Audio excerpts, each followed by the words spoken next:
200 years ago, this was just a swamp between fields and a river.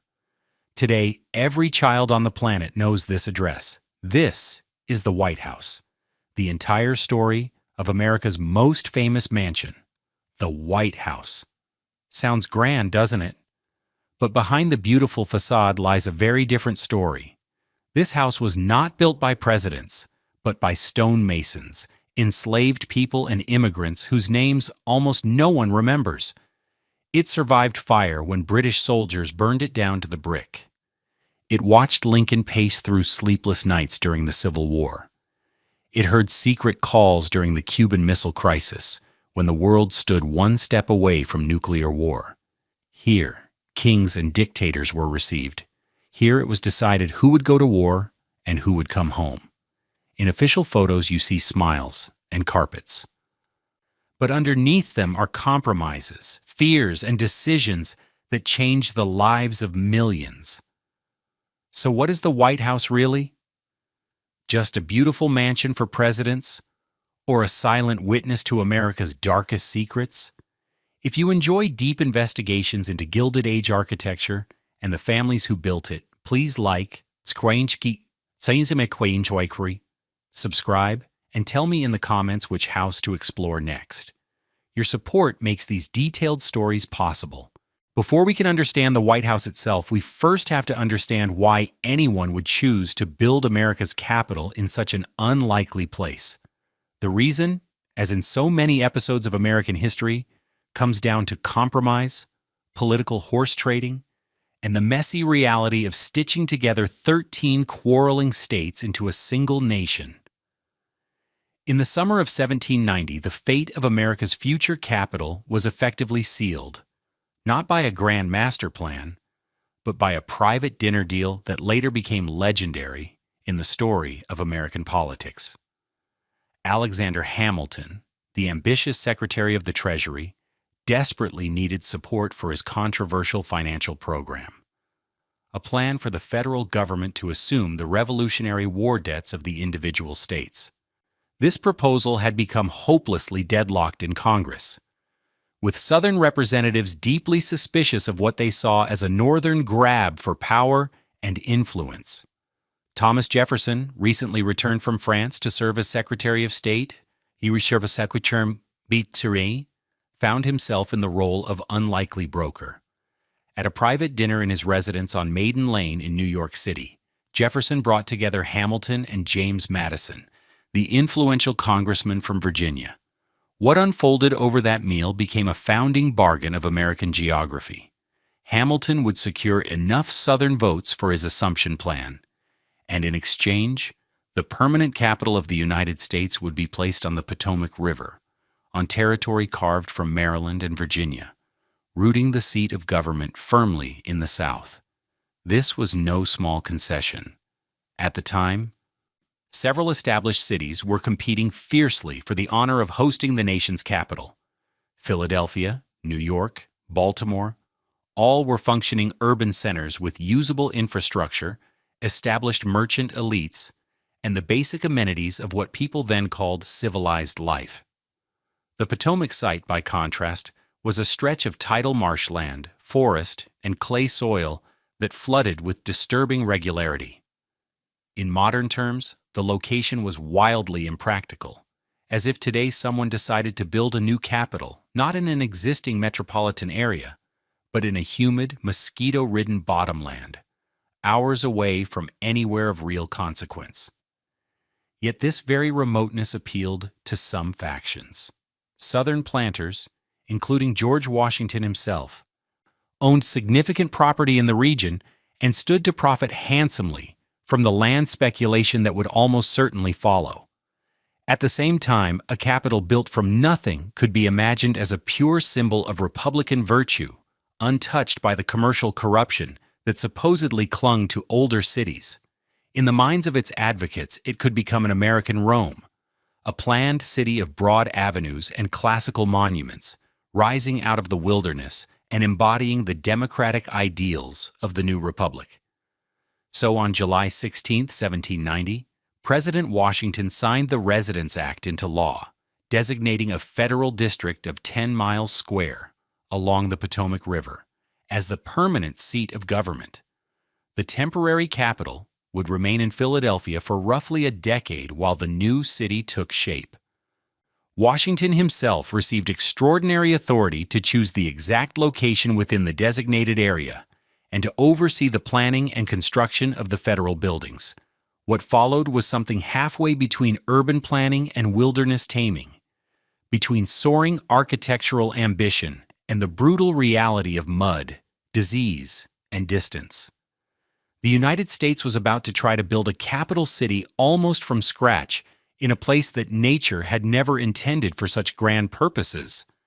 And the White House would stand at the center of that risky experiment. The question now facing President Washington was not just where to place a few buildings, but how to create a capital that looked and felt worthy of a nation which saw itself as heir to classical Republican virtue. For that task, he turned to a man whose sense of scale matched the challenge, Pierre-Charles L'Enfant, a French-born military engineer who had served with distinction during the Revolutionary War. L'Enfant arrived at the Potomac site in March of 1791. In that waterlogged, uneven landscape, he saw not limitation but possibility. Where others noticed mud, standing water, and clouds of mosquitoes, L'Enfant imagined sweeping boulevards and long, dramatic vistas. The plan he presented to Washington that summer was audacious. A city designed not for the fragile young republic that existed in that moment, but for the powerful empire he believed it might one day become. At the core of L'Enfant's vision was a grid of streets overlaid with bold diagonal avenues radiating from key points, creating grand perspectives like those in Versailles or Baroque Rome. He picked out two prominent hills in the landscape, Jenkins Hill and a rise roughly a mile and a half to the northwest, and marked them as the two great poles of Republican government.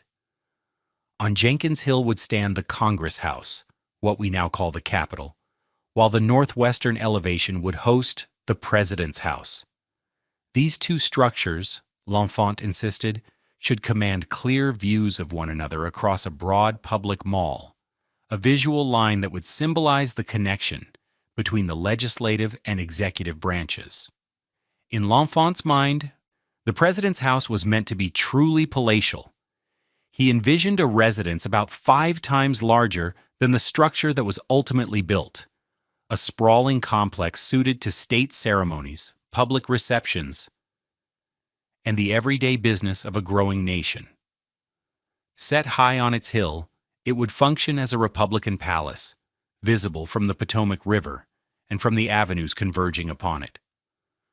Broad prospects would stretch out in several directions, allowing the chief magistrate, at least symbolically, to survey the city and the country entrusted to his temporary care. But inside that grand vision were the seeds of L'Enfant's undoing. He refused to compromise on key elements of his plan, clashed constantly with the commissioners appointed to oversee the city's development, and insisted on tearing down any existing structures that interfered with his avenues. Those disputes escalated until he ordered the demolition of a manor house belonging to Daniel Carroll, a nephew of one of the most powerful commissioners, without proper authorization. That act pushed tensions past the breaking point. By February of 1792, less than a year after he had presented his design, L'Enfant was dismissed from the project.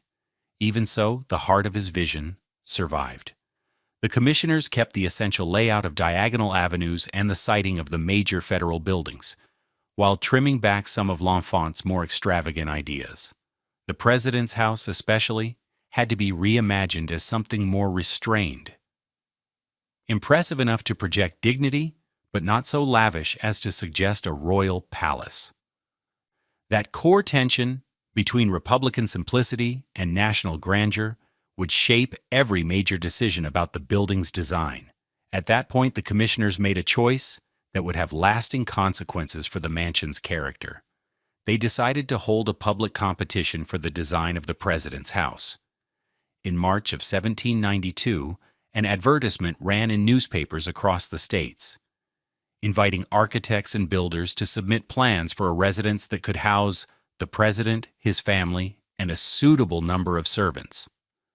The prize was set at $500, or a medal of equal value, a significant reward for the time even if it did not truly match the honor of designing the executive mansion of a new republic. The competition drew a curious mix of entries, from strictly practical schemes to almost fantastical visions, submitted by men whose names have mostly disappeared from the record, alongside one notable anonymous design later attributed to Thomas Jefferson himself. Out of that pile of drawings and dreams emerged a winning plan that would fix the architectural image of the American presidency for centuries, though not in a way any of the competitors, or even the commissioners, could fully imagine at the time. The designs that arrived through the spring and summer of 1792 revealed something fascinating about how Americans thought their president ought to live. Each plan was more than an architectural sketch. It was a political statement about the kind of executive power a young republic, fresh from a war against kings, was willing to accept. The commissioner's brief was deliberately vague, and almost certainly on purpose. The president's house should be commodious, large enough for official receptions and state business, but the exact size was left to each designer. It had to show dignity without drifting into showiness, grandeur without looking royal. That ambiguity opened the door to wildly different visions of what an executive mansion in a republic should be. Some entries leaned heavily on European palace traditions.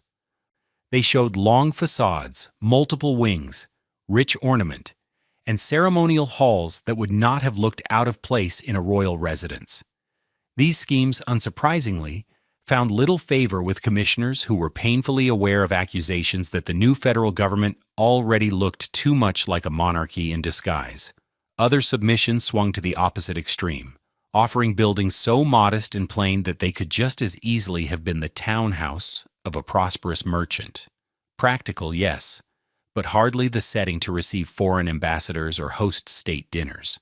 One particularly intriguing design came from an anonymous entrant who signed only with the initials AZ. The plan proposed a sprawling, villa-like structure, clearly inspired by Andrea Palladio's Italian Renaissance villas, with a central rotunda and symmetrical wings stretching out on either side.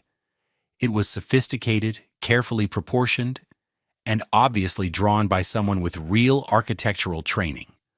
Later research would show that this anonymous entry came from none other than Thomas Jefferson himself, who apparently could not resist submitting his own idea of what the president's house should be, despite serving as Secretary of State.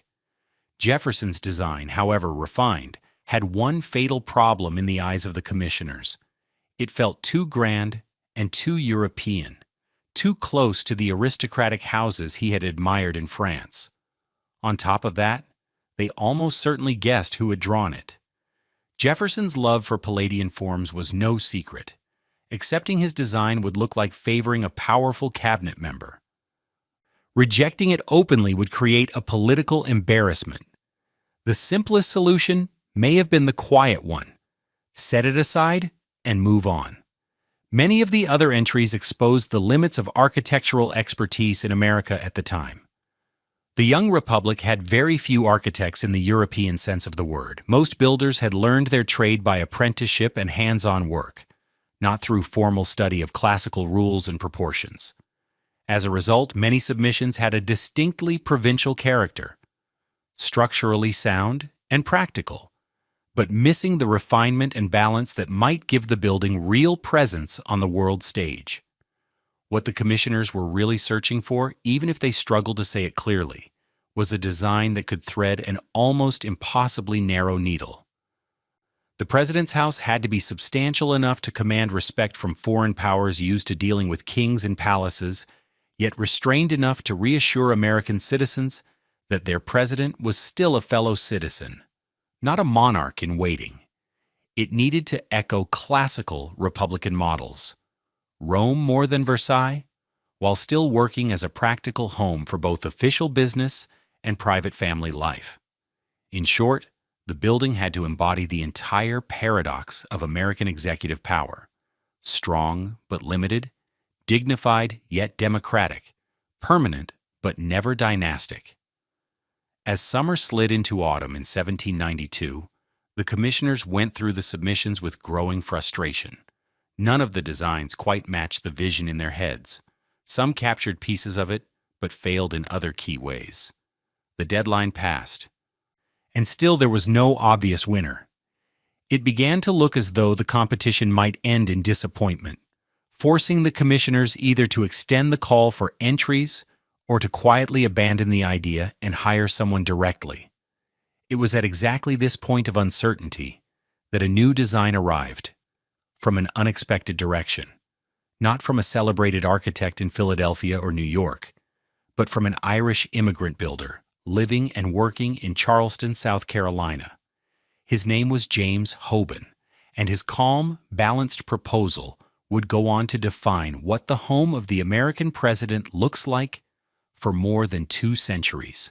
The man whose design would eventually define the most famous address in America began life about as far from presidential grandeur as possible.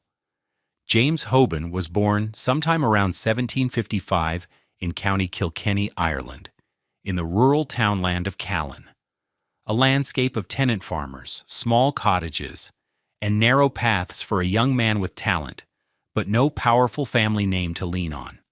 Ireland in the mid-18th century offered little real chance to rise, especially for Catholics living under the harsh penal laws that limited their right to own property, practice many professions, or take part fully in public life. Yet Hoban had both ambition and skill. As a teenager, he apprenticed to a builder, learning the hands-on work of masonry and carpentry, alongside the more refined craft of architectural drawing. His ability soon drew the attention of patrons who helped him enter the Dublin Society's drawing school, where promising students studied architectural drawing, perspective, and the classical orders that formed the backbone of Georgian design. During these formative years in Dublin, Hoban encountered a building that would leave a deep mark on his imagination. Leinster House, the grand townhouse of the Duke of Leinster, completed in 1748 to designs by Richard Cassels, Leinster House showed Georgian architecture at its most controlled and elegant. A solid stone structure with precise symmetry, calm proportions, and restrained classical detail. It projected aristocratic authority, but also a kind of cool Republican seriousness, avoiding the heavy decoration of Baroque palaces while still commanding attention. For Hoban, who was studying and likely working on buildings in this tradition, Leinster House seemed like a perfect model, architecture that spoke of permanence and dignity without tipping into royal display. After the American Revolution, a wave of emigrants left Ireland for the new United States, and skilled craftsmen found particular demand. Hoban crossed the Atlantic sometime in the mid-1780s. He settled first in Philadelphia and then moved south to Charleston, South Carolina, where a thriving port economy was driving a building boom and steady commissions. By 1792, Hoban had built a solid reputation in Charleston as both builder and architect, with several important projects to his name, including the state capitol building, a structure later destroyed by fire. When word of the competition for the president's house reached Charleston, Hoban recognized a chance that might never come again. He prepared his submission drawing heavily on his memories of Leinster House, reshaping its Georgian balance and classical restraint for an American Republican setting. His proposal called for a 3-story structure, counting the raised basement, constructed in stone, with a central entrance portico and evenly spaced rows of windows across the front. The plan was essentially a refined rectangle, large state rooms on the principal floor, family quarters above, service spaces below. Practical, dignified, and clearly rooted in the Irish-Georgian tradition he had absorbed in Dublin. Crucially, Hoban understood something many competitors misjudged: scale. His building was large but not overwhelming, stately enough for receptions and diplomatic events, yet compact enough to function as a real home. Where L'Enfant had imagined a residence roughly 5 times larger, and Jefferson had envisioned an elaborate villa, Hoban offered a structure that could plausibly be built within a realistic budget and timeline, while still giving the office of the president visible weight. Hoban's design also carried a subtle advantage that might be called studied neutrality. It avoided dramatic stylistic gestures that could be read as political statements. The Georgian language, already familiar in America from colonial public buildings and houses, felt established rather than experimental, classical rather than fashionable, stable rather than showy.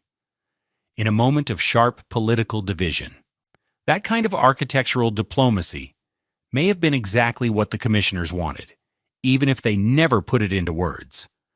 When the commissioners met in July of 1792 to evaluate the final entries, Hoban's plan stood out not because it broke new ground, but because it combined competence, clarity, and the right level of ambition.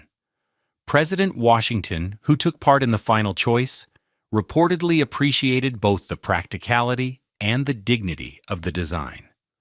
On July 16, 1792, exactly 2 years after the Residence Act was signed, James Hoban was declared the winner of the competition. He received the promised prize of $500 and, far more importantly, the commission to oversee the construction of the President's House. The little-known Irish immigrant had secured the chance to shape America's most symbolic residence. The harder part still lay ahead, turning paper drawings into stone walls rising from a muddy hillside on the banks of the Potomac. The distance between a beautiful architectural drawing and a real building rising out of swampy ground is not measured in inches. It is measured in thousands of hours of backbreaking work, endless supply problems, and the kind of stubborn persistence that rarely makes it into history books. After winning the commission, James Hoban now had to turn his calm, neat plans into stone and mortar on a site that looked as if nature had designed it to fight him at every step. The ceremonial laying of the cornerstone took place on October 13, 1792, in a Masonic ritual led by the Lodge of Georgetown. The formal speeches, measured steps, and symbolic tools gave the moment an air of harmony and control. In reality, they were blessing the start of an extraordinarily difficult project in a location that was barely ready to hold a barn, let alone a presidential mansion. The chosen site for the president's house sat on a modest rise, not the dramatic hilltop L'Enfant had once imagined, but high enough to offer some drainage and a clear view. That slight elevation would prove crucial because the surrounding ground stayed stubbornly wet and unstable. Before a single foundation stone could be laid, the land had to be tamed. The area was thickly wooded, and crews spent weeks cutting down trees, pulling stumps, and hacking away undergrowth. Then came grading and leveling the ground, an exhausting process made worse by clay-heavy soil that turned into sticky mud whenever it rained. Workers dug drainage ditches to pull water away from the future basement. But these channels constantly needed clearing and repair, as the Potomac's seasonal floods tested every makeshift solution. For much of that first year, more shovels than chisels were at work. The site had to be bullied into becoming something that looked even roughly like a place where a foundation could safely sit. The workforce that gathered on this muddy rise reflected the mixed, unequal world of early American labor. Hoban brought several skilled craftsmen from Charleston, many of them Irish and Scottish stonemasons, who knew how to handle the local Aquia Creek sandstone chosen for the exterior. Their expertise earned relatively high wages for the time, often $1 or more a day, a respectable rate in the 1790s. Working alongside them were local laborers, men drawn by the promise of steady pay and the rare chance to say they were helping build something the entire country was watching. From the very beginning, however, the project also leaned heavily on enslaved labor. The commissioners, always short of money and struggling to attract enough workers to this remote, unhealthy site, turned to the solution that Virginia and Maryland elites used whenever they needed many hands. They hired enslaved men from nearby plantations. These workers were rented out by the year or the season. The payments went not to the men doing the digging and lifting, but to the people who claimed to own them. Almost all of this heavy work fell on the shoulders of enslaved black men. This system kept costs down and work moving, but it also stamped a brutal truth into the very foundations of the president's house. Men who would never be allowed to vote, never never legally own land, and never enjoy the rights the new republic claimed to cherish, were building the home from which laws and policies about their bondage would be signed.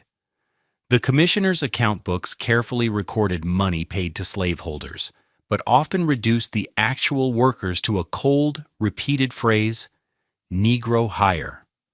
Even on paper, the people whose bodies made the house possible were rendered faceless. As late 1792 slid into winter, foundation work continued. Crews excavated the basement level that would one day hold kitchens, storage rooms, and service corridors. The foundation walls were laid in local stone, set in lime mortar, and built course by course. Progress was slow by necessity. Each section had to sit and harden before more weight could safely rest on top of it. Winter brought its own set of problems: freezing temperatures that could crack fresh mortar, short daylight hours, and the simple difficulty of keeping men working outside when cold, wind, and mud turned every day into a test of endurance. By the spring of 1793, after more than 6 months of clearing, digging, draining, and laying hidden stone, the site finally reached a crucial turning point. The outline of the basement was in place, the foundations were secure, and the hill above the Potomac was ready for something the eye could at last see. The stage was set for the most demanding and visible phase of the project, raising the heavy stone walls that would give the president's house its shape and its silhouette on the American horizon for centuries to come. With the foundations finally secure and the spring of 1793 bringing warmer weather, attention shifted to the hard part everyone would actually see: lifting the president's house above ground. This was the moment when Hoban's careful lines on paper had to turn into solid walls, and it demanded a mix of precise craftsmanship and raw physical effort that pushed every worker on the site. The main building material, Aquia Creek sandstone, came from quarries in Stafford County, Virginia, roughly 40 miles south of the future capital. The choice was practical. The stone was relatively soft, so masons could cut and shape it more easily than harder granites. It existed in large enough quantities for a project of this size. Most importantly, it could travel by water. The quarries lay close to navigable inlets, so massive blocks could be loaded onto barges and floated up the Potomac toward the construction site. Without this river route, without the canal de Trassen, without the Swiver, the rough dirt roads of the era would never have survived the weight and volume of stone needed for a building of such ambition. Each block's journey from raw rock face to finished wall passed through many hands in several dangerous stages. At the quarries, workers, again a mix of free laborers and enslaved men hired from nearby plantations, used hammers, wedges, and iron bars to split the stone along its natural grain, breaking loose rough blocks that could weigh several hundred pounds or more. These pieces were then maneuvered onto barges using wooden cranes, levers, and a lot of shouting, with every lift carrying the risk of a rope snapping or a block shifting and crushing whoever stood too close. The barge trip upriver could take several days, depending on wind, current, and tide. By the time the blocks reached the wharves at Georgetown, many had chipped edges or hairline cracks. Before the stone could become part of a presidential wall, it needed more work: trimming, squaring, and sometimes cutting away damaged sections altogether. All of that meant more labor, more time, and more risk of waste if a weakened block finally failed on the scaffolding. Once a block arrived at the building site, its real transformation began. Skilled stonemasons, many of them Irish and Scottish craftsmen trained in Georgian traditions, took over. With hammers, chisels, and years of experience behind each swing, they turned those rough pieces into ashlar, the clean, rectangular stones that give the president's house its calm, ordered look. A single block might take hours of steady work, knocking off excess, sharpening corners, checking with a straightedge, and refining the visible face until it matched the measured lines in Hoban's drawings. There was little room for error. A stone cut too short or too thin could not be patched. It had to be discarded, taking with it all the work already invested. At the same time, other crews handled the invisible ingredient that would bind the whole structure together: lime mortar. Producing it was a demanding process of its own. Workers burned limestone in kilns at intense heat for days, then carefully slaked the quicklime with water, turning it into a usable paste. The mix had to be right. Too much lime and the mortar would shrink and crack as it dried. Too little and it would never gain the strength needed to hold up heavy stone walls.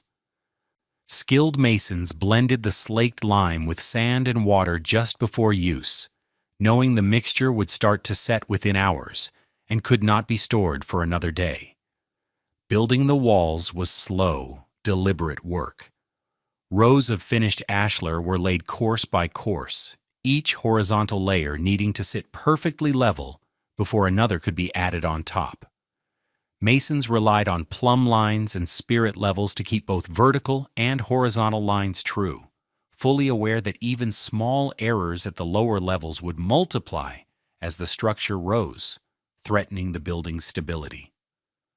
Around them, wooden scaffolding crept upward with the walls, tied together with rope and constantly adjusted. Workers pulled stones up ramps or lifted them using block and tackle, guiding each piece into position with shouted instructions and calloused hands. The work did not stop for weather, so much as bend under it. Summers on the Potomac brought thick heat, insects, and glare bouncing off pale stone. Winters brought freezing winds that stung fingers numb and threatened to damage fresh mortar if temperatures dropped too quickly. Progress depended on more than weather, though. Funding delays slowed the purchase of materials. Shortages of skilled labor forced constant reshuffling of tasks. By modern standards, the pace was painfully slow. Weeks of effort might raise the wall only a few feet. Yet step by step, the structure emerged. Gradually, the building's Georgian proportions began to appear against the sky. The south took shape first, with regular openings left for windows and a central section reserved for the future portico. What had been a rough rise above a boggy riverbank now held visible proof that the grand promises made on parchment in Philadelphia were being translated into stone.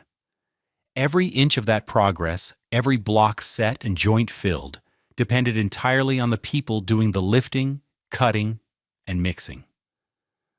To understand what the president's house really cost, beyond money, beyond political bargaining, we have to look closely at those hands and at the very different lives of the men whose labor made these walls rise. The workforce that raised the president's house out of the Potomac mud embodied, in one crowded construction site, all the contradictions of the early American Republic. On any given day in the 1790s, you would see a clear hierarchy of labor: highly paid master craftsmen, journeymen trying to climb the ladder, and enslaved men whose wages went straight into someone else's pocket. All working together to build a house meant to stand for democratic government. At the top stood the European-trained master craftsmen, especially the stonemasons and carpenters whose knowledge simply could not be replaced. Many had come from Ireland, Scotland, and England, drawn by the promise of higher pay and more opportunity than they could hope for at home. James Hoban kept close ties to the Irish building community and recruited heavily from Charleston and other port cities where Irish workers had settled. These masters earned substantial wages, often between $1 and $2 a day, plus room and board, and their names appear again and again in the commissioner's account books. Colin Williamson, the Scottish stonemason who oversaw much of the exterior; Philip Hart and John Sheehan, Irish carpenters responsible for shaping the building's interior woodwork. Below them worked journeymen and apprentices, men still learning the trade or not yet established enough to demand the highest rates. They might earn 50 to 75 cents a day. Still a decent income that could support a family and, in time, fund their own rise to master status. The commissioners tried hard to attract these workers, placing newspaper advertisements across the mid-Atlantic and promising steady employment on a project of national importance. Even so, keeping the site fully staffed was a constant struggle. The capital's remoteness, the suffocating climate, and the availability of other work in older, more comfortable cities meant the president's house was always competing for hands. That persistent shortage pushed the commissioners toward a solution that Virginia and Maryland planters already knew well: enslaved labor. Increasingly, they turned to hiring out enslaved men from nearby plantations. Enslavers signed contracts lending their workers to the project for a month, a season, or an entire year. The commissioners paid the owners. The men doing the work received nothing beyond basic food and shelter. The records show this system in cold, precise language. Payments to Charles Digges for 5 Negro men for 1 year, money to Notley Young for hire of slaves, and similar entries listing plantation owners while the workers themselves remained unnamed. These enslaved men carried much of the heaviest, dirtiest, and most dangerous burden on the site. They quarried and hauled stone, mixed mortar, dragged materials up scaffolding, dug drainage ditches, and cleared trees and stumps. Some brought real skill. Documents mention enslaved carpenters, bricklayers, and even stonemasons. Yet even when their expertise matched that of free workers, they were typically rated at lower pay, with every cent still going to their enslavers. A man hauling stone blocks in the Washington summer, wearing thin clothing and poor shoes, living on rations calculated for low cost rather than health, faced conditions that would test even modern construction crews with better tools and safety gear. Working side by side did not erase the social line between free and enslaved workers. It made that line sharper. Some free laborers resented the presence of enslaved men on the site, arguing that slave competition drove down their own wages and made it harder to negotiate better terms. Enslavers, meanwhile, treated their workers as property, even in this public setting, complaining loudly when men were injured or sick and demanding compensation for damaged labor. The commissioners had to juggle all of this, mediating disputes, responding to owners' complaints, and trying to keep enough workers on the job as people fell ill, ran away, or simply refused to continue under such harsh conditions. Despite the government's reputation for detailed paperwork, enslaved workers were often all but erased in the official records. Free workers appeared by full name and trade, paid to John Davis for mason work. Enslaved men appeared as categories: Negro hire, slave labor, or at best a single first name attached to an enslaver's account. Years of back-breaking work on the president's house might be summed up in a single bland line item. Their bodies helped turn Hoban's drawings into stone walls, yet the bureaucracy reduced them to anonymous units of cost. It would take many generations before historians began the slow, careful work of pulling these figures out of the shadows, tracking down scattered references, cross-checking ledgers and letters, and recovering at least some of the names and stories of the men who built America's most famous house, while being denied the basic freedoms that house was supposed to represent. By the autumn of 1800, The president's house was still frustratingly unfinished, yet events left no choice. It had to take in its first residents. The 10-year deal that allowed Philadelphia to serve as the temporary capital had expired, and the federal government was obligated to move to the new city on the Potomac, ready or not. President John Adams, nearing the end of his bitterly contested single term, found himself in the strange position of moving into a residence that was, in many ways, still a construction site. The house that awaited the Adams family only partly matched Hoban's vision. The exterior walls were up, the Aquia Creek sandstone giving the building a commanding presence on its low hill. The roof was in place, finally keeping out the rain. Inside, though, things were rough. Only 6 rooms had been plastered and made even marginally livable. Staircases stood unfinished. The planned grand entrance on the north front had no portico, so visitors climbed temporary wooden steps instead. Outside, the grounds were a mess of timber stacks, clay heaps, broken stone, and workers' shacks, more a work yard than a setting for presidential receptions. Even so, Adams left Philadelphia in early November, bumping along the rough roads south while wagons carried his furniture and official papers. He arrived at the president's house on November 1, 1800, becoming the first chief executive to sleep under its new roof. His wife Abigail stayed behind for several weeks to manage family affairs in Massachusetts. On his first night in the building, Adams wrote to her with a mix of hope and unease, adding the line that would later be carved into myth: "I pray heaven to bestow the best of blessings on this house, and all that shall hereafter inhabit it. May none but honest and wise men ever rule under this roof." When Abigail Adams finally arrived in mid-November, her reaction was far less romantic than her husband's blessing. In letters to friends and relatives, she described a daily grind of discomfort and improvisation. The house was constantly cold. Only a handful of fireplaces were finished and drawing properly.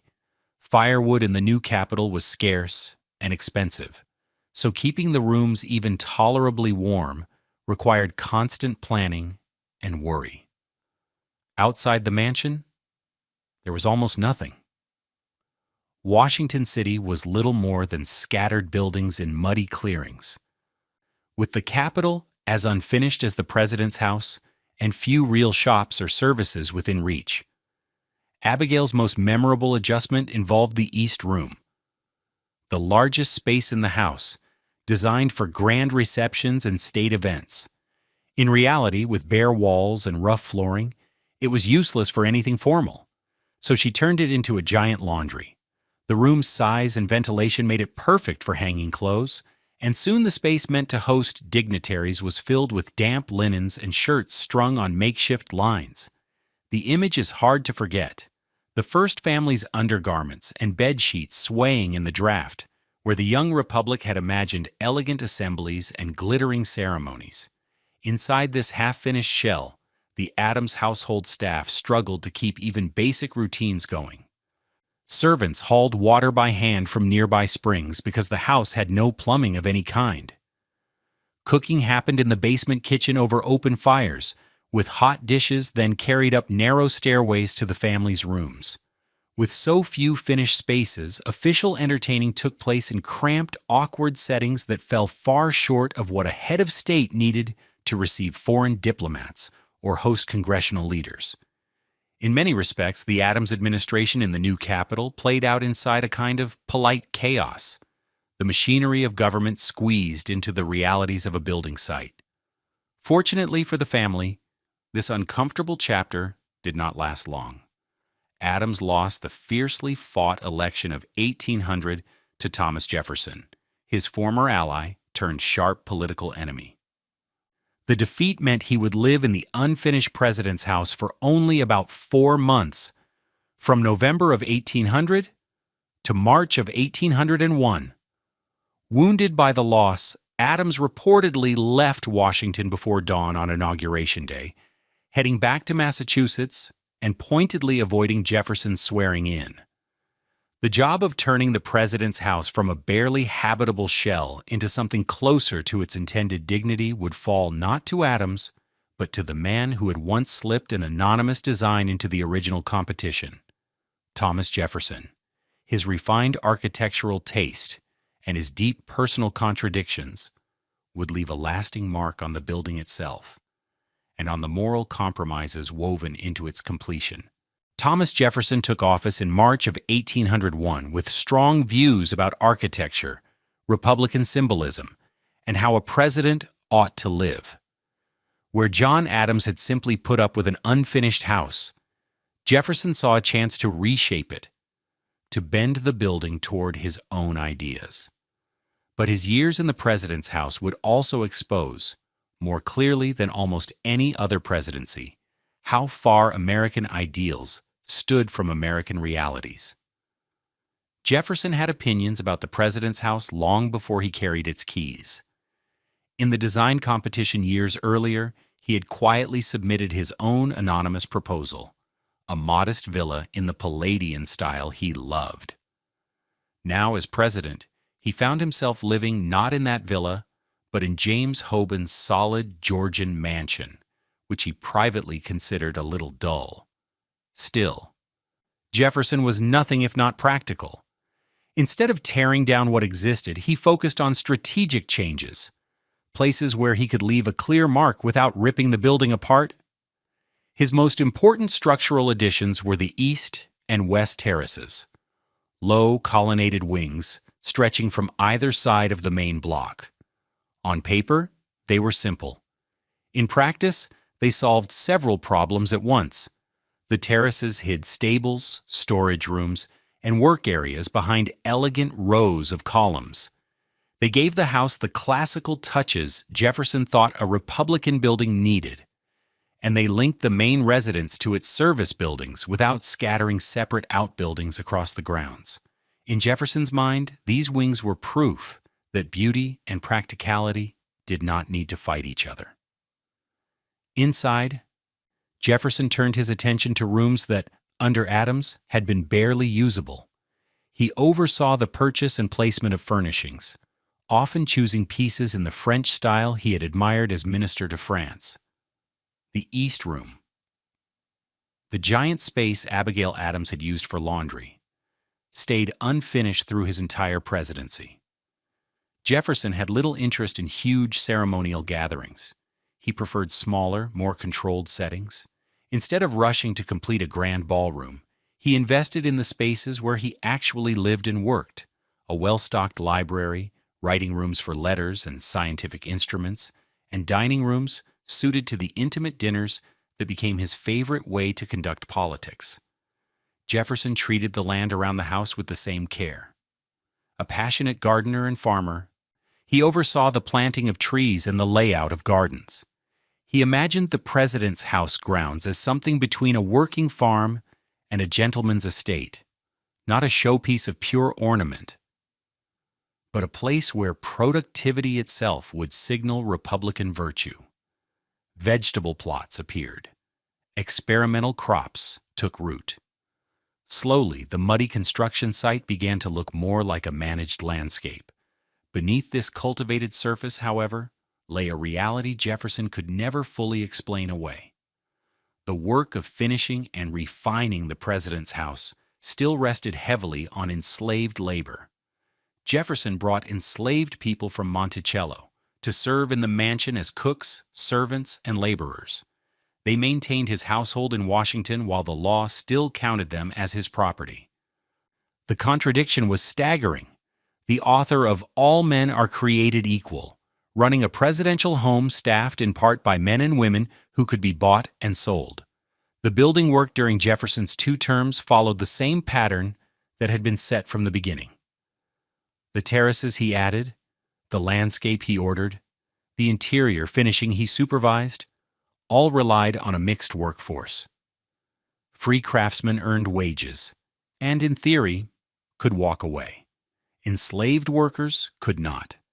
Some of those enslaved men were highly skilled, yet the pay for their work went to their owners. Their labor made Jefferson's improvements possible even as the system they were trapped in mocked the very ideas the building was supposed to represent. Jefferson was not blind to this. In his letters, he could condemn slavery as a moral wrong and a threat to the Republic. In his daily life, he continued to depend on it, expanding his own holdings even as he wrote of its dangers.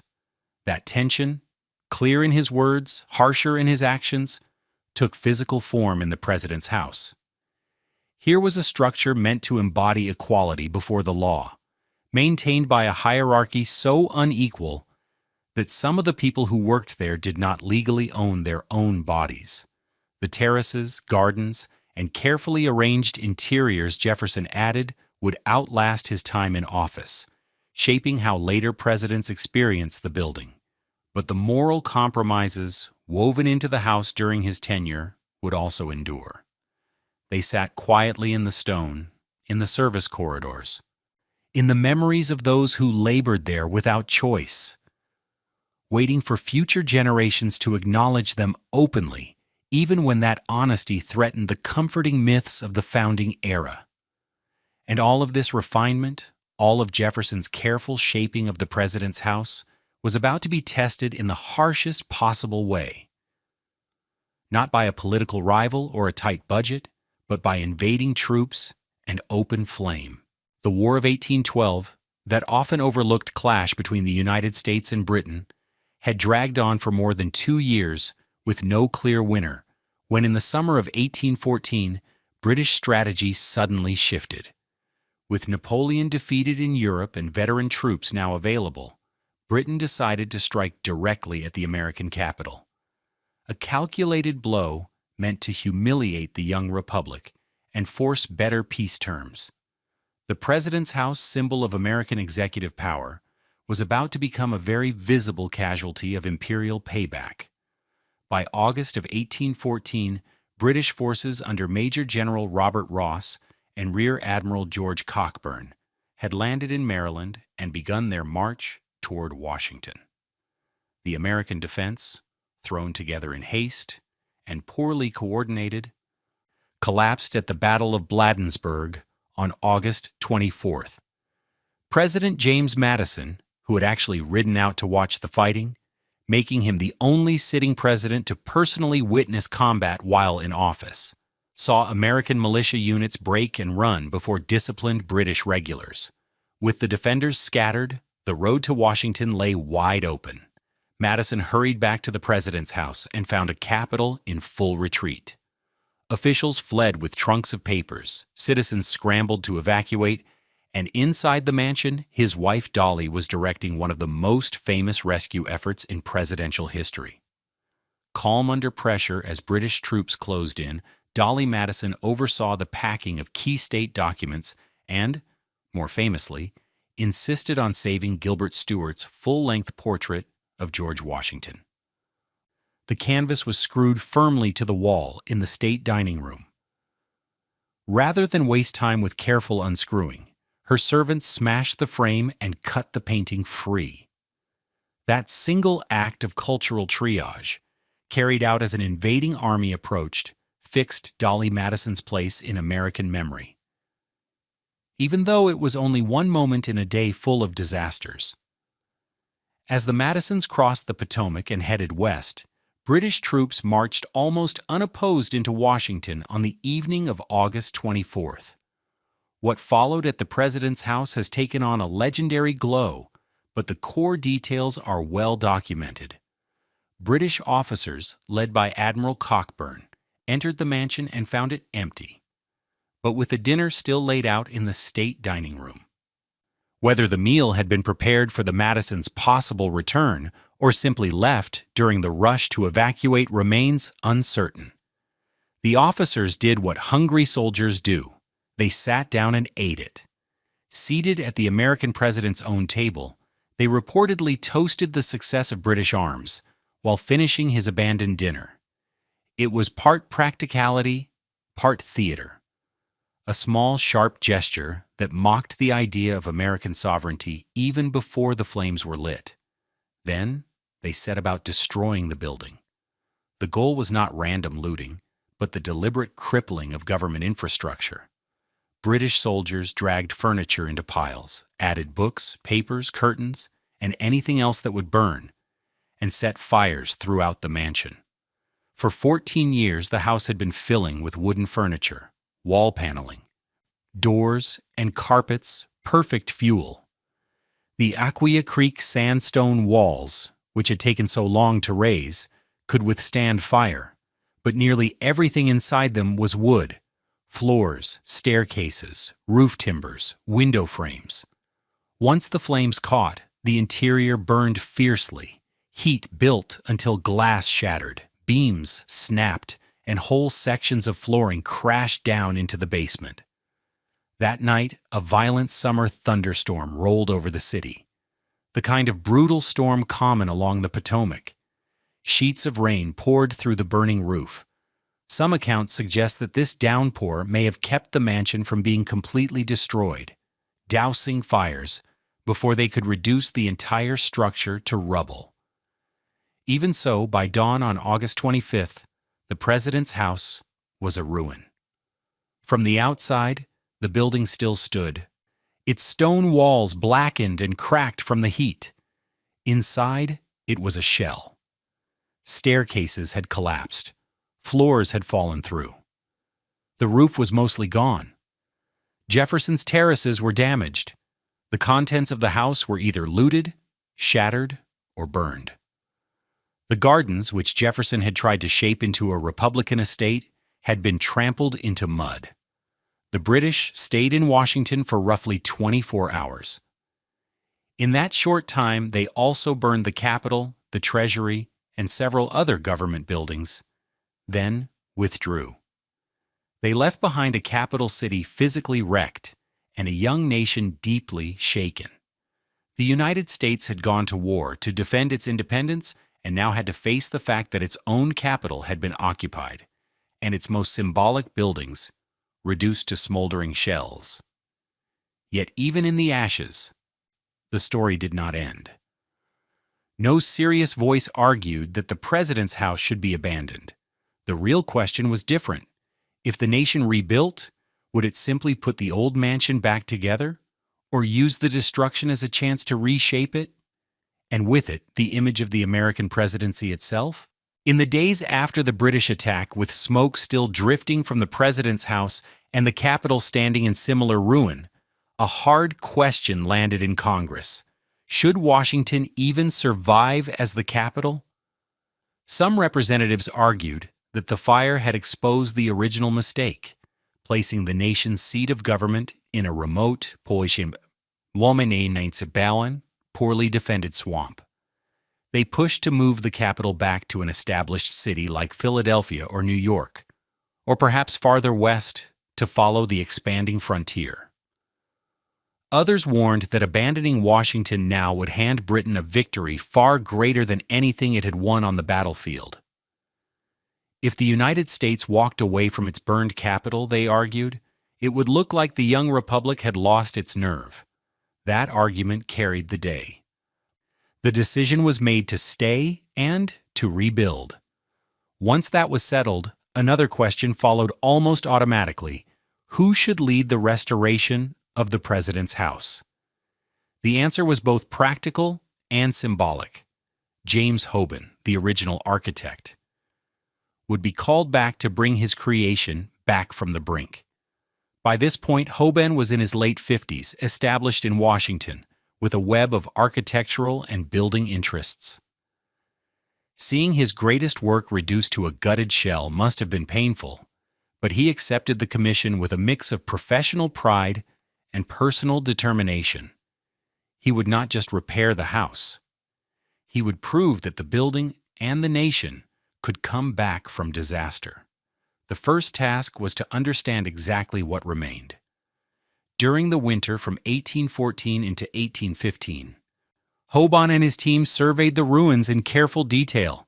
The exterior sandstone walls, though smoke-stained and weakened in spots, were still sound, proof that the original masonry had been done well. The east and west terraces, added under Jefferson, had survived with damage that could be fixed. Inside, however, Almost everything was gone. The floors, staircases, roof timbers, interior partitions, window frames, doors. All the wood that made the stone shell into a home had burned. What lay ahead was not simple repair work. It was full interior reconstruction, almost as demanding as building the place from scratch. Congress appropriated funds for the job, at first not enough, then supplemented as costs became clearer. And construction began in earnest in the spring of 1815. The workforce looked very familiar. Irish and Scottish stonemasons returned to handle the masonry.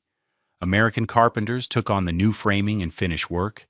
Enslaved laborers, once again hired from nearby Maryland and Virginia plantations, provided much of the heavy lifting and rough work. Some of the craftsmen who had worked on the original building came back, now 20 years older, but carrying invaluable memory of how the house had first been put together. In an era before copies of blueprints were easily made and stored, that lived knowledge often filled in the gaps where drawings and specifications had been lost or damaged. One of the most important choices of the reconstruction concerned the exterior stone. The fire had left the Aquia Creek sandstone discolored and more porous. Smoke stains marked the walls. The intense heat had pitted and roughened the surface. Some stones had cracked and had to be replaced, but tearing down and rebuilding the entire exterior was neither necessary nor affordable. Hoban proposed a different solution: coat the whole exterior in white paint. This was not just cosmetic. A thick layer of lead-based white paint would seal the stone, slow weathering, and give the walls a consistent, clean surface that hid the worst fire scars. At the same time, it changed how the house looked from a distance. Instead of pale, mottled sandstone, the building now appeared as a bright, uniform block of white. That decision quietly locked in the mansion's future identity. Even before the burning, some people had occasionally referred to the building as the White House, likely because of the naturally light color of the stone. But after Hoban's reconstruction, with the exterior deliberately painted, the nickname became unavoidable. The bright white facade stood out starkly against the still, thin cityscape of Washington and could be seen from far across the open fields. The title White House would not become the official name until President Theodore Roosevelt made it formal in 1901. But from 1817 onward, the visual cue was impossible to miss. Rebuilding the inside gave Hoban a rare second chance. 2 decades of actual use had revealed what worked well and what did not. He took the opportunity to adjust staircases for better traffic flow, tweak room proportions, and fold in newer conveniences available by 1815. More efficient heating systems, improved window designs, and better interior finishes. Yet he did not turn the house into a different building. The proportions, the basic layout, and the overall Georgian character stayed faithful to his original vision. Anyone who had seen the mansion before the fire would still recognize it after the work was done. Driven by wounded national pride and a desire to show resilience to the world, the reconstruction moved at a pace that would have surprised those who remembered the slow rise of the original walls. By the autumn of 1817, the president's house was ready once again to be lived in. President James Monroe and his family moved in that November, almost exactly 17 years after John Adams had first taken up residence. Monroe walked into a house that, in many ways, was better than the one Adams had found. The interiors were more refined, the circulation made more sense, and the white exterior pulled the composition together with a clarity it had never quite had before. The building now told a very particular story. The Republic might be attacked, even burned, but it would not vanish. It would rebuild, and it would do so in a way the whole world could see. The president's house had survived its trial by fire. But as the 19th century unfolded, new pressures, technological change, Expanding government, shifting social expectations, and the simple wear of time would test the building again and again, turning a once new mansion into an aging national symbol in constant need of care. In the decades after Hoban's reconstruction, the president's house slowly shifted from a relatively plain executive mansion into something much closer to the building we recognize today. The changes were not just about style. They reflected a growing nation, an expanding presidency, and the arrival of new technologies that quietly rewired how the house actually worked, even as its white classical shell continued to suggest timeless stability. The most important architectural additions came in the early 19th century during the 1820s and early 1830s, when Hoban, still acting as the building's architect and caretaker, finally realized parts of his original 1792 scheme. Chief among them were the north and south porticos. The south portico came first, completed in 1824. It created the now iconic curved colonnade on the garden side, an elegant semicircle supported by tall Ionic columns. The structure offered practical shelter for the ceremonial entrance and, just as importantly, gave the mansion a powerful, stage-like facade looking out over the grounds. That graceful curve, which would one day anchor countless photographs and newsreels, was originally just Hoban's deferred idea finally brought to life. The north portico followed in 1829, though with a different character. Instead of a sweeping curve, it took the form of a rectangular porte cochere, more straightforward and utilitarian. This made sense. The north side faced the city and served as the main arrival point for most visitors, so the emphasis there was on function as much as appearance. Together, the two porticos completed the composition Hoban had sketched nearly 30 years earlier, giving the house the balanced, formal profile that would define its silhouette for generations. Not everyone cheered these changes. Critics complained that the porticos made the president's house look too European, too close to a small palace for a country that prided itself on rejecting monarchy. But by the 1820s, the nation's confidence had grown. Fears that a few more columns would turn the president into a king no longer carried the same weight they had in the fragile first years of the Republic. Inside, the building never stopped changing. Every administration left its fingerprints on the rooms: new furniture, updated fabrics, different colors on the walls, new paintings filling empty space. Practical needs shifted as well. The East Room, which had remained unfinished or only half-finished through multiple presidencies, and had once doubled as Abigail Adams' laundry room, was finally developed into a true state reception room during Andrew Jackson's administration in the 1830s. From then on, it served more closely to its original intended role as the setting for large public events. Technological change arrived more quietly, but altered daily life far more than a new wallpaper pattern ever could. The first big leap came with the arrival of running water in the 1830s. Pipes brought water into the house, ending the constant hauling of heavy buckets up and down stairs from outdoor pumps and wells. By later standards, this system was basic, but for the people living and working inside the mansion, it was a revolution. Bathing became less of a logistical ordeal. The kitchens worked more efficiently, and overall hygiene noticeably improved. In the 1840s, under President James K. Polk, gas lighting began to replace the flicker of candles and oil lamps. Gas lines were threaded through the house, and new fixtures appeared in major rooms, their glass shades and warm glow transforming evening life inside the mansion.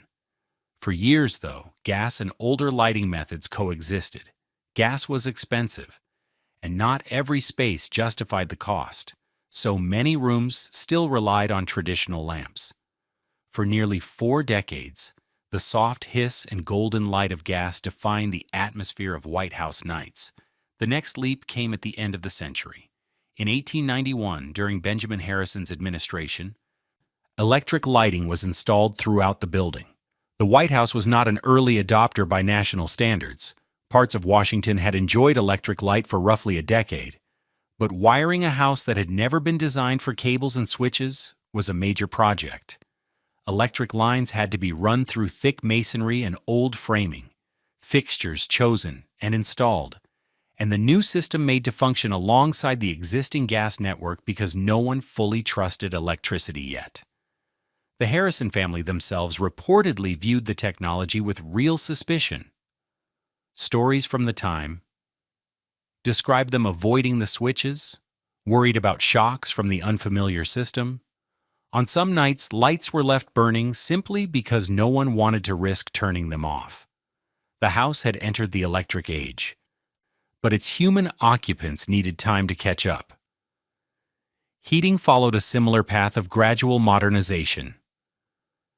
The original fireplaces, romantic in paintings, were miserable in practice. Wildly inefficient and unable to keep the drafty rooms comfortable during Washington's damp, chilling winters. Beginning in the 1850s and continuing in stages afterward, steam heating systems with radiators were added. Boilers in the basement fed hot water and steam into a web of pipes, ending in radiators tucked along walls and under windows. This change, largely invisible to visitors, made the house far more livable as a year-round residence. Yet all of these upgrades, porticos, running water, gas lines, electrical wiring, heating pipes, were layered onto a structure that was slowly getting old. The president's house was no longer a fresh symbol rising from the mud. It was becoming an aging building with growing pains, asked to support more people, more technology, and more expectations than its original designers could ever have imagined.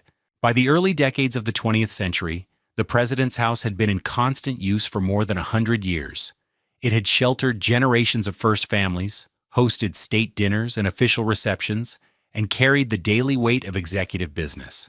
All that use, layered over early 19th century engineering, pushed the structure far beyond what its builders had imagined. From the outside, the white facade still looked calm and solid. Behind it, the building had begun to show alarming signs that it was literally coming apart. The problem was, at its core, an engineering one. Hoban's original design, though sound for its time, had never been meant to handle the loads and vibrations that came with a century of additions and constant use. Successive presidents had carved new staircases into old walls, added rooms, installed elevators, and loaded the building with heavy modern equipment. Each alteration made life easier upstairs, while quietly weakening the skeleton underneath. By the 20th century, many of the wooden floor joists and beams, some dating back to the 18-teens reconstruction, were in serious trouble. Plaster ceilings sagged in unsettling curves, floors flexed and bounced underfoot. During concerts in the East Room, guests could feel the floor tremble, and chandeliers visibly swayed with the music. The house still hosted glamorous events, but structurally it was more tired boarding house than indestructible monument.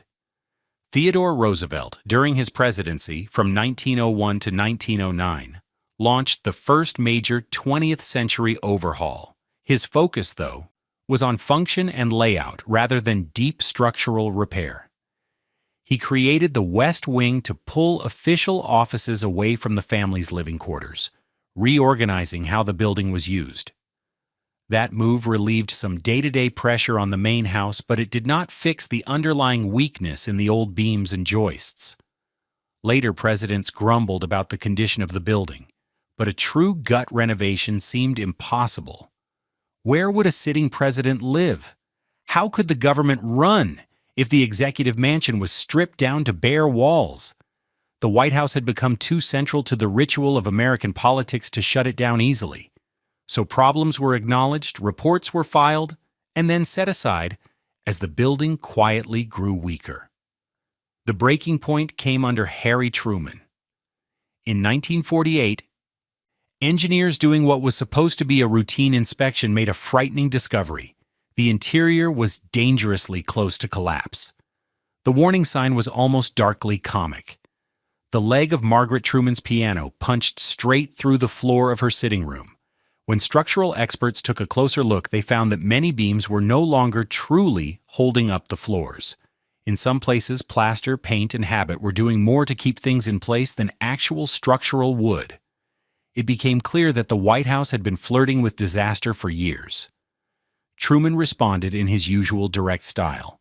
He approved a complete gutting and reconstruction of the interior. This was not a simple remodel. It was near total rebuilding. In 1949, the Truman family moved across Pennsylvania Avenue to Blair House, and crews began one of the most ambitious preservation projects in American history. Inside the stone shell, everything came out.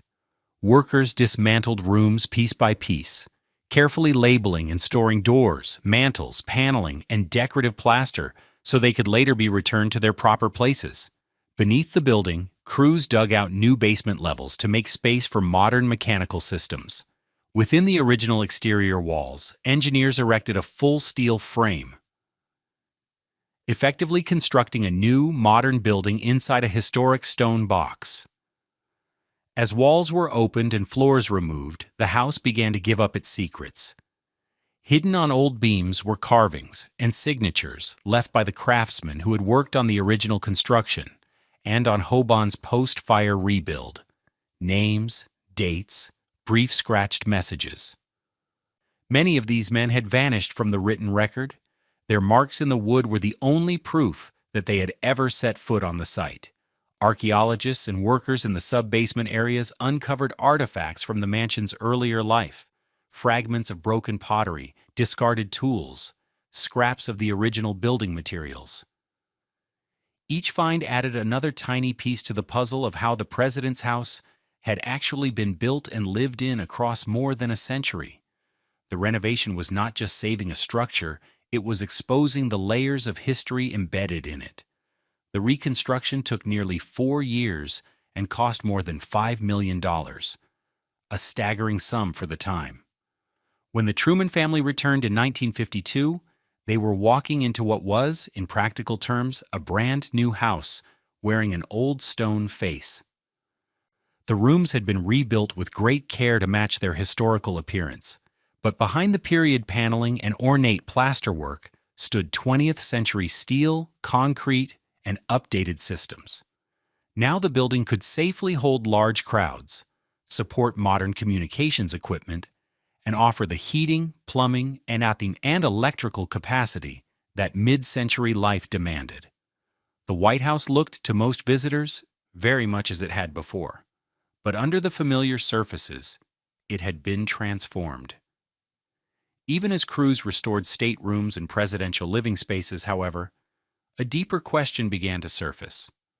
Whose stories were being preserved in this careful reconstruction, and whose labor and lives had been quietly edited out of the official history of America's most famous house?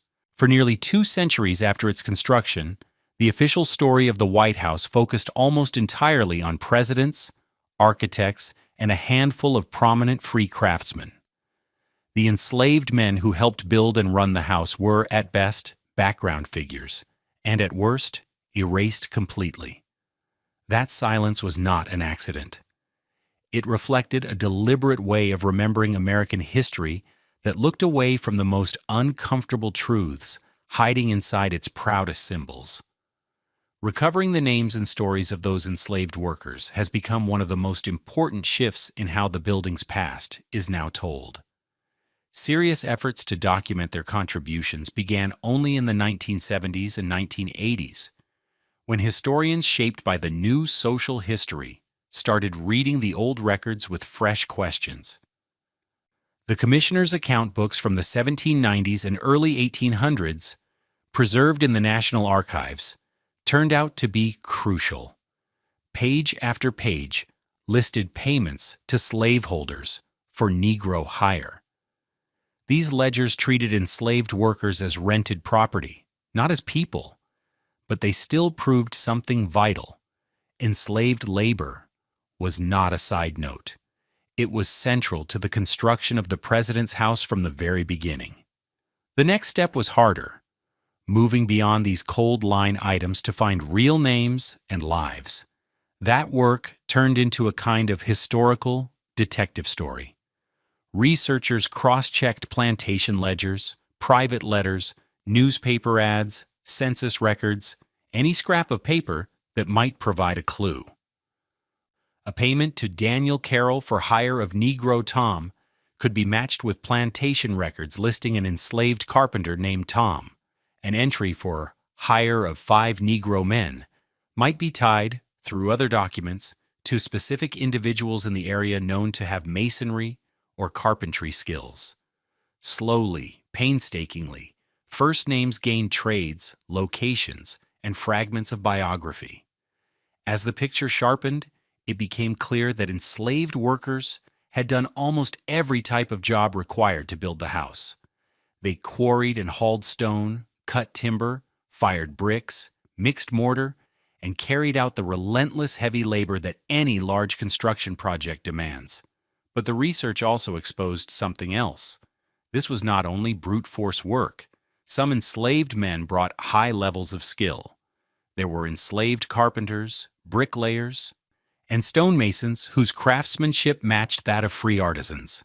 Figures like Philip Reed, an enslaved foundry worker who would later play a key role in casting the Statue of Freedom for the Capitol Dome, stood for a wider group of highly trained enslaved craftsmen whose talents were indispensable to grand building projects, even as the law denied them basic personhood. The records also hinted at the human cost behind the stone and plaster. Construction in the 1790s was dangerous for anyone, but enslaved workers faced the same risks with fewer protections. A free laborer injured on the job might walk away, demand different conditions, or refuse further work. An enslaved man had no such options. He was expected to keep working until he could not.